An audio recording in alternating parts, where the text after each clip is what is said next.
Hello అండి, ఈరోజు మనం వైరల్ హెపటైటిస్ గురించి కొన్ని విషయాలు తెలుసుకుందాం. నేను doctor Veerabhinav Chinta, consultant medical gastroenterologist and hepatologist at saint city hospital, Vijayawada. Viral hepatitis ఏంటంటే it's an inflammation of liver caused by several viruses. So ఈ వైరల్ హెపటైటిస్ రావడానికి వైరసెస్ కారణాలంటే hepatitis A, hepatitis B, hepatitis C, hepatitis D and hepatitis E. మనకి hepatitis A and ఈ అనేవి కలుషితమైన ఆహారం తీసుకోవటం వల్ల కానీ, కలుషితమైన నీరు తీసుకోవటం వల్ల కానీ ఈ వైరల్ హెపటైటిస్ అనేది వస్తుంది. ఈ హెపటైటిస్ ఏ అండ్ ఈ అనేవి అక్యూట్ కోర్స్ కింద ప్రెజెంట్ అవుతూ ఉంటారు. ఈ మనకి జాండీస్ వచ్చే ముందు మనకి ప్రోడ్రోమల్ సిమ్టమ్స్ అంటే జ్వరం రావటము, ఆకలి లేకపోవటము, తలనొప్పి ఉండటము, ఒళ్ళంతా నొప్పులుగా ఉండటం అనే ఈ సిమ్టమ్స్ ని ప్రోడ్రోమల్ సిమ్టమ్స్ అంటాము. ఈ సిమ్టమ్స్ వచ్చిన తర్వాత మనకి జాండీస్ అనేవి కనిపిస్తాయి. ఇది మనకి జనరల్ గా హెపటైటిస్ ఏ గానీ అక్యూట్ హెపటైటిస్ ఈ లో కానీ వస్తూ ఉంటాయి. ఈ హెపటైటిస్ ఏ ఇన్ఫెక్షన్ కానీ హెపటైటిస్ ఈ ఇన్ఫెక్షన్ అనేవి జనరల్ గా సెల్ఫ్ లిమిటింగ్ ఇన్ఫెక్షన్ లాగా ఉంటాయి. ప్రెగ్నెంట్ లేడీలో హెపటైటిస్ ఈ ఇన్ఫెక్షన్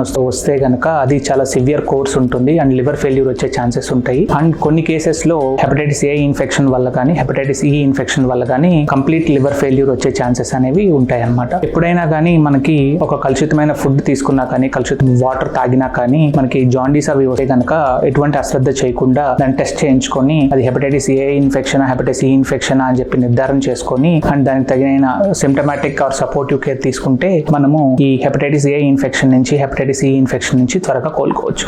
థ్యాంక్ యూ.